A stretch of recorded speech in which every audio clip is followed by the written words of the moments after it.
So hi friends, this is Ritika Mishra. और मैं अपने बारे में थोड़ा इंट्रोडक्शन दे दूँ। मैं 2022 से मैंने बैंकिंग की प्रिपरेशन स्टार्ट की, मिड 2022 से। एंड मैंने कुछ एग्ज़ाम्स क्लियर किए हैं। सारे एग्ज़ाम्स एंड प्रोसेस तक, कुछ मैंने स्किप कर दिया और कुछ मैं इंटरव्यूज़ तक मैं पहुँची। सो 2 साल की जर्नी में, हाँ 2 साल इसलिए क्योंकि 2025 के एग्ज़ाम्स अभी निकले नहीं हैं। एंड 2024, 2022 के मैंने एग्ज़ाम्स दिए, 2022 के मैंने सारे नहीं दिए थे। 2022 में मैंने प्रिपरेशन स्टार्ट की थी मिड में, मई जून जुलाई के अराउंड। एंड फिर मैंने 2 एग्ज़ाम्स दिए थे, IPS क्लर्क का, SBI PO का। 2023 के मैंने एग्ज़ाम्स दिए जिसमें से मेरे मेंस क्लियर नहीं हुए थे। देन 2024 में मेरे bureau of Indian standards SSA and senior secretary assistant and JSA वो क्लियर हुआ था। बट क्योंकि मुझे उसमें जाना नहीं था तो मैंने उसका DV स्किप कर दिया। Union bank of India LBO ये भी मेरा क्लियर हुआ था, लेकिन क्योंकि मैंने गुजरात से अप्लाई किया था क्योंकि हिंदी स्टेट में कोई वैकेंसी नहीं थी, सो मैंने उसको भी स्किप कर दिया, उसका LPT एंड इंटरव्यू, क्योंकि उसमें LPT के बाद इंटरव्यू था। देन IPS PO में मेरा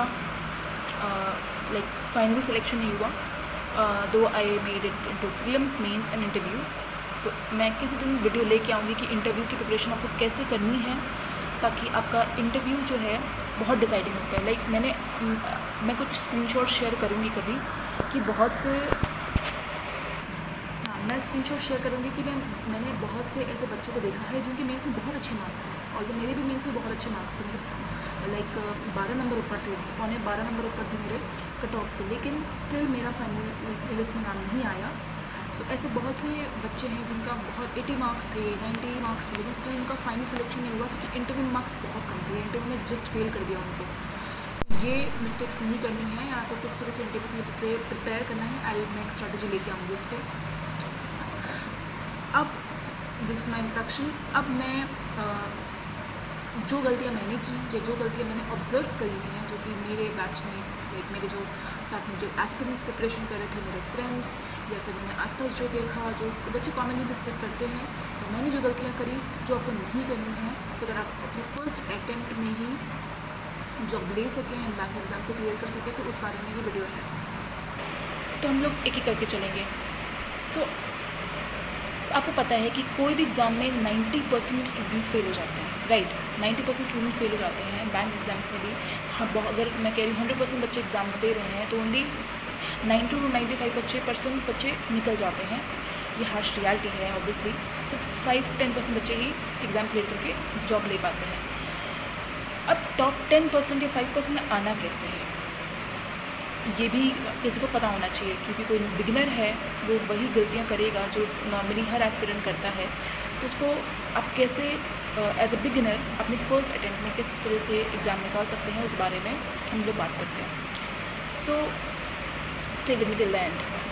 अब देखो, पहली चीज़ है कि स्ट्रैटेजी नहीं होती। ठीक है, नंबर 1 है कि कोई स्ट्रैटेजी नहीं है। ये बहुत बड़ी गलती है। मतलब बिना स्ट्रैटेजी के अगर आप युद्ध भी लड़ने जाएंगे, सोच के देखो, अगर कोई मतलब हमारी इंडियन आर्मी है, अगर बिना स्ट्रैटेजी के अगर कोई भी एयर स्ट्राइक करती है या फिर कोई भी चीज़ करती है, या फिर कोई भी सेना बिना स्ट्रैटेजी के अगर घुस जाती है, तो ऑब्वियसली वो कभी भी अपने गोल को अचीव नहीं कर पाएगी। तो स्ट्रैटेजी होना बहुत ज़रूरी है। उसी तरह एग्ज़ाम में भी आपको एक प्रॉपर स्ट्रैटेजी के साथ बैठना चाहिए, और बिना स्ट्रैटेजी के मुझे नहीं लगता कि आज के टाइम पे कोई भी एग्ज़ाम क्लियर हो सकता है, ऑल्दो वो कितना भी लीस्ट कॉम्पिटिटिव एग्ज़ाम हो। क्योंकि सब बच्चे पढ़ रहे हैं, सबके पास इनफ रिसोर्सेज हैं, लेकिन प्रॉपर स्ट्रैटेजी नहीं है, इसलिए बच्चे फेल कर जाते हैं। मैंने भी स्टार्टिंग में बिना स्ट्रैटेजी के अपना अटेम्प्ट दिया तो मेरा प्रीलिम्स ही नहीं हुआ। फिर मैंने अपने सेकेंड अटेम्प्ट में विद प्रॉपर स्ट्रैटेजी, बट हाँ थोड़ी इनकन्सिस्टेंसी या फिर कुछ मेरे पार्ट पे मिस्टेक्स थी जिस वजह से मेरा फाइनल लिस्ट में नहीं हुआ। सो उस बारे में हम लोग डिस्कस करते हैं। देखो, पहली चीज़ है क्लियर स्ट्रैटेजी नहीं होना, नो क्लियर स्ट्रैटेजी। अब ज़्यादातर एस्पिरेंट्स बिना प्लान के रहते हैं। ठीक है, हम रैंडम मटेरियल कलेक्ट कर लेंगे या रैंडम वीडियो सोर्स से पढ़ लेंगे। जैसे मैंने भी स्टार्टिंग में प्रीलिम्स अड्डा से पढ़ा, फिर मैंने अपनी टेस्ट सीरीज़ चेंज की, फिर मैंने कभी थोड़े टॉपिक्स आशीष सर से पढ़े, फिर थोड़े टॉपिक्स मैंने कौशिक सर से पढ़े अलग बुक से। तो ये रैंडम मटेरियल कलेक्ट करना, ये सबसे बड़ी गलती होती है। अपना रिसोर्स को एकदम स्टिक रखो कि भाई 2-3 महीने लगाओ दो तीन वीक्स लगाओ, डिसाइड करो कि ये टीचर मुझे फॉलो करना है, ये बुक्स मुझे फॉलो करनी है और ये टेस्ट सीरीज़ मुझे फॉलो करनी है। टेस्ट सीरीज़ में आप एक्सपेरिमेंट कर सकते हो कि ऑब्वियसली टेस्ट सीरीज़ आप मल्टीपल जितनी लगाओगे उसमें आपका ही फ़ायदा है। आप एक beginner level low test book के अड्डा की तरह, और दूसरा एक pro level low olive board या फिर स्मार्ट कीड़ा, ठीक है। सो अपना रिसोर्सेज, पहला चीज़ अपनी रिसोर्सेज को फिक्स करो एंड एक प्रॉपर लिस्ट फॉलो करो एंड प्रॉपर स्ट्रैटेजी फॉलो करो। सबसे पहले तो अपना रैंडम मटेरियल कलेक्ट करना बंद करो, प्रॉपर मटेरियल कलेक्ट करो। दूसरा कंसिस्टेंसी। देखो सबसे बड़ी चीज़ ये होती है कि हम शुरुआत में तो भाई लहू गर्म होता है, मतलब आग होती है कि भाई हमको तो कंपटीशन क्लियर करना, हम कर भी लेंगे, लेकिन वो चीज़ लंबे समय तक एंड्योर नहीं कर पाते, लंबे समय तक बच्चे कंटिन्यू नहीं कर पाते। वो मैं भी नहीं कर पाती थी, बट मैंने किसी तरह अपनी स्ट्रैटेजी मतलब किसी तरह मैंने अपने आप को अपना रूटीन फिक्स किया। चाहे वो आप लाइब्रेरी जाके करो, चाहे आप घर पे डिसिप्लिन करो, चाहे आप कुछ भी करो, अपने फ्रेंड्स के साथ कंपटीशन करो, बट बिना कंसिस्टेंसी के एग्ज़ाम नहीं निकाल पाओगे टू बी ऑनेस्ट। इनफैक्ट कोई भी एग्ज़ाम नहीं निकाल पाओगे। तो स्टार्टिंग में तो मोटिवेशन रहती है कि हम जब प्रिपरेशन स्टार्ट करते हैं कि हाँ 2-3 दिन, हफ्ता भर, इनफैक्ट महीना भर भी अपने आप को समझा लोगे, करोगे, ठीक है। बट उसको लंबे समय तक करना, क्योंकि मल्टीपल एग्जाम्स होंगे, फिर आप फेलियर्स देखेंगे, फिर आपको नेक्स्ट नेक्स्ट ईयर के लिए आपको करना पड़े, तो फिर कंसिस्टेंट रहना बहुत इंपॉर्टेंट है। तो जितना कंसिस्टेंटली आप रहोगे उतना जल्दी अपना सिलेबस कंप्लीट कर पाओगे, अपनी गलतियों पे काम कर पाओगे। तो बैंक एग्ज़ाम्स हमेशा रिवॉर्ड करते हैं कंसिस्टेंसी को, ठीक है। तो इनफैक्ट ये सोच के रखो कि भाई तुमको जॉब करने जब जाओगे तब भी तो तुमको कंसिस्टेंट रहना है, तो वाई नॉट अभी से अपनी पढ़ाई में रहो। Although it's tough but build a routine for that. And इसमें टिप ये है कि अगर आप चाहें तो लाइब्रेरी ज्वाइन कर सकते हैं, कोई पीयर ग्रुप ज्वाइन कर सकते हैं जो कि आपको हेल्प करेगा वो इन्वायरमेंट देने के लिए, या उन पीयर ग्रुप से आप कम्पीट कर सकते हैं, तो आपकी कंसिस्टेंसी मेंटेन रहेगी।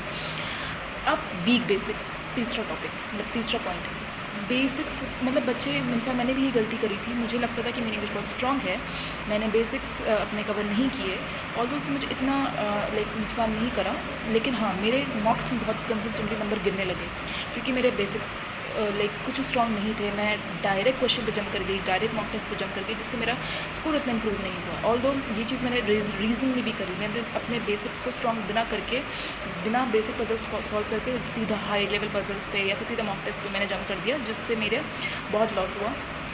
एंड हाँ लंबे समय तक मेरे स्कोर्स फिक्स रहे, इनफैक्ट डिटीरिएट करते रहे, जिसने मेरा मोटिवेशन को भी ख़राब किया। सो अपने बेसिक्स को बहुत स्ट्रॉन्ग करो, टीचर से कंप्लीट करो कोर्स अपना। आई वुड सजेस्ट कौशल मोहंती या फिर हर्षल सर से आप अपना कॉन्ट्स कर लें, एंड वर्चुअस सर या फिर संजय सर से अपना रीजनिंग कर लो, रिमिशा बंसल मैम से इंग्लिश कर लो। एंड करंट अफेयर्स के लिए एक सिंपल सोर्स मैं सजेस्ट करती हूँ, स्मार्ट कीड़ा के मॉक ड्रिल्स, एंड एक वीडियो सोर्स पकड़ लो, कपिल कार्ड पास हो या फिर स्टडी IQ में, दोनों में से किसी एक को फॉलो करो। एंड कंसिस्टेंटली करंट अफेयर्स के मैं अलग से लाऊंगी, क्योंकि करंट अफेयर्स बहुत मेजर और बहुत डिसाइडिंग चीज़ है, राइट। सो ये चीज़ अपना बेसिक्स को स्ट्रॉन्ग करो, एंड देन बेसिक्स कर जब आपके थोड़े बहुत स्ट्रॉन्ग हो जाए, इसके बाद कंसिस्टेंटली प्रैक्टिस करना है, सिर्फ टेस्ट सीरीज से प्रैक्टिस करना है, ठीक है। Then poor time management. अब देखो इसके लिए वही है, अपना मॉक टेस्ट आप सॉल्व करेंगे तो मॉक टेस्ट, अब बच्चे मॉक टेस्ट भी स्किप करते हैं क्योंकि उनको लगता है डर कि भाई नंबर कम आएंगे, उससे आपका लो सेल्फ स्टीम होगा, उससे आपका कॉन्फिडेंस गिरेगा। लेकिन ये आपको हेल्प करेगा, भाई वो मार्क्स आपको डिसाइडिंग नहीं है, मॉक में जो भी नंबर आ रहे हैं उससे क्या फ़र्क पड़ता है, ठीक है। लेकिन आप मॉक्स दो, और मॉक्स ट्रस्ट में बहुत जल्दी आपका स्कोर इंप्रूव करेंगे, बहुत जल्दी आपका सिलेक्शन कराएंगे। इन बैंक एग्जाम्स मुझे बाकी एग्जाम्स का नहीं पता, बट बैंक एग्जाम्स में द ओनली की is solving multiple मॉक्स, specially pre के लिए तो बिना मॉक्स के तो स्पीड ही नहीं आएगी, ठीक है। Then fear of failure and peer pressure. देखो ये चीज़ बहुत कॉमन है। एक तो मेंटल प्रेशर रहता है क्योंकि आप बहुत लंबे समय तक जब प्रिपेयर करते हो और आपके रिलेटिव्स में कज़न्स की या आपके फ्रेंड्स की जॉब लगती है, तो बहुत ही डिसहार्टनिंग होता है कि हम डबल एफर्ट पुट कर रहे हैं बट हमारी जॉब नहीं लग रही है, क्योंकि ये हाईली कॉम्पिटिटिव एग्जाम है, ऑल इंडिया लेवल का एग्जाम है, तो ऑब्वियसली टफ कॉम्पिटिशन रहता है। इसमें ये तो है नहीं कि प्राइवेट के तरह के तुरंत अप्लाई किया और डिग्री दी एंड आपका प्लेसमेंट लग गया, बट ऐसा तो नहीं है यहाँ पे। तो आपको ये चीज़ माइंड में रखनी पड़ेगी कि अगर आप कॉम्पिटिटिव एग्जाम में आ रहे हैं, कोई भी टफ कॉम्पिटिटिव एग्जाम, थोड़ा टाइम लगेगा, थोड़ा पेशेंस बना के रखना है, एंड अपने स्किल्स, अपनी सब्जेक्ट को स्ट्रॉन्ग करने के साथ साथ अपनी पर्सनालिटी और अपने दिमाग को भी स्ट्रॉन्ग करो। बिना मेंटली स्ट्रॉन्ग रहे आप इस एग्ज़ाम को कभी नहीं क्लियर कर पाओगे, ये हार्ड फैक्ट है सच में। बिना मेंटली स्ट्रॉन्ग हुए आप कभी भी कोई कॉम्पिटिटिव एग्ज़ाम इसलिए नहीं निकाल पाओगे क्योंकि इसमें लगता है पेशेंस। एग्ज़ाम अपने टाइम पे होगा, एग्ज़ाम में भी उस वाले अटैम्प्ट ना निकाल पाओ तो आपको मल्टीपल अटैम्प्ट्स देने पड़ सकते हैं, जो कि आप ना दो अगर आप कंसिस्टेंट एंड अच्छे से पढ़ते हो, लेकिन ये हो सकता है बिकॉज लक एक फैक्टर प्ले करता है, ठीक है। मेरा भी लास्ट ईयर मेरे मेंस में मार्क्स अच्छे थे, बट मेरे लाइक इंटरव्यू में बहुत ख़राब मार्क्स थे, मे बी, और मेरा वो दिन नहीं था इंटरव्यू का। सो अब this is luck factor, I can't say, although मैं ये ब्लेम नहीं कर रही हूँ, बट हाँ this luck plays a major role. So ज़रूरी नहीं आपको तुरंत सक्सेस मिल जाए वेरी गुड, बट आपको प्रिपेयर रहना है। एंड साथ में इसमें फेलियर्स आप देख सकते हैं, कंपैरिजन हो सकता है कि आपके रिलेटिव्स आपको कंपेयर करें या फिर कज़न्स से, अपने फ्रेंड्स के साथ आप पीयर प्रेशर में आ जाओ कि भाई उनकी जॉब लग गई, हमारी नहीं लग रही है, और तो ये चीज़ें बहुत ज़्यादा मेंटली आपको स्ट्रेस कर सकती हैं, जो कि आपकी पढ़ाई को इम्पैक्ट कर सकती है। और ये चीज़ मेरे साथ हुई है, इसलिए मैं आपको बता रही हूँ, राइट। सो अपने आप को पढ़ाई में स्ट्रॉन्ग तो रखना है, लेकिन मेंटली बहुत स्ट्रॉन्ग रखना है। Mental resilience and mental endurance तो प्रैक्टिस करना ही करना है।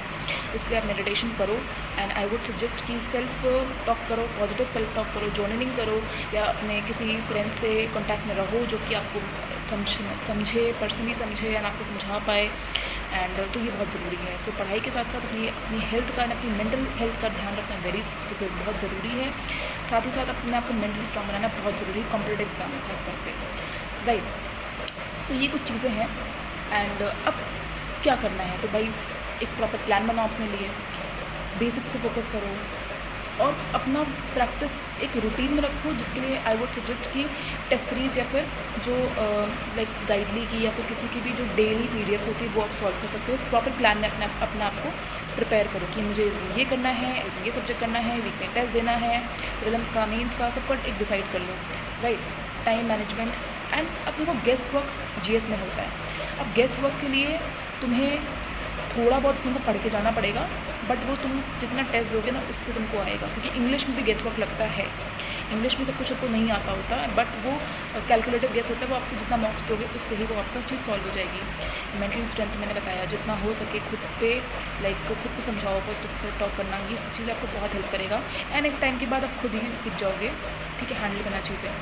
So it's all about discipline, strategy and being consistent, ठीक है। अब बैंक एग्ज़ाम्स को तोड़ तो नहीं है, बट हाँ ये आज के टाइम पे, क्योंकि आज का जॉब मार्केट आपको पता है, जॉब्स कहीं नहीं है, एंड बैंकिंग में बहुत कंपटीशन है, बिकॉज ये बहुत ही अच्छी जॉब है, बहुत कम इन्वेस्टमेंट में आपको बहुत अच्छी जॉब लगती है। यू आर मतलब सीधे MBA वाली जॉब आपको मिल रही है, क्योंकि नाम ही है मैनेजमेंट ट्रेनी। अगर PO बनते हो, क्लरिकल में भी विदिन 2 to 3 ईयर्स आप मैनेजमेंट ट्रेनी बन सकते हो, ठीक है। आपको मिनिमम इन्वेस्टमेंट के साथ मैक्सिमम आउटपुट इसमें मिलता है। रिटर्न ऑन इन्वेस्टमेंट बहुत स्ट्रॉन्ग है, इसलिए इसका अट्रैक्शन भी बहुत स्ट्रॉन्ग है। मैंने अपने इंटरव्यूज में बहुत से ऐसे बच्चों को देखा है जो कि बहुत अच्छी कंपनीज़ में काम करके या बहुत अच्छी जगह से हैं, वो बहुत अच्छी पढ़ाई करके वो आए हैं बैंकिंग एग्ज़ाम में। Obviously it's very lucrative, it's very attractive and अगर आप देखें तो बैंकिंग एंड इंश्योरेंस इंडस्ट्री सबसे हाईएस्ट ग्रोइंग इंडस्ट्री है, इवन IT इंडस्ट्री से भी ज़्यादा ग्रोइंग है। सो ये लुक्रेटिव तो है, बट इसके लिए डिसिप्लिन, स्ट्रेटजी के साथ एंड कंसिस्टेंसी के साथ आपको प्रिपेयर करना पड़ेगा। And it is not tough, approach matters, right. So अब आपको पता चल गया कि कैसे 90% बच्चे फेल करते हैं, 10% बच्चे, 5% बच्चे क्या चीज़ें फॉलो करते हैं। एंड कुछ भी हेल्प हो आप प्लीज़ कमेंट डाउन करो, and please support this channel. And मैं ऐसे ही वीडियोस लेके आती रहूँगी आपके लिए कि आपको किस तरह से प्रिपेयर करना है, exam strategy, mock solving videos. So I hope you like the video, please like, share and subscribe. Bye.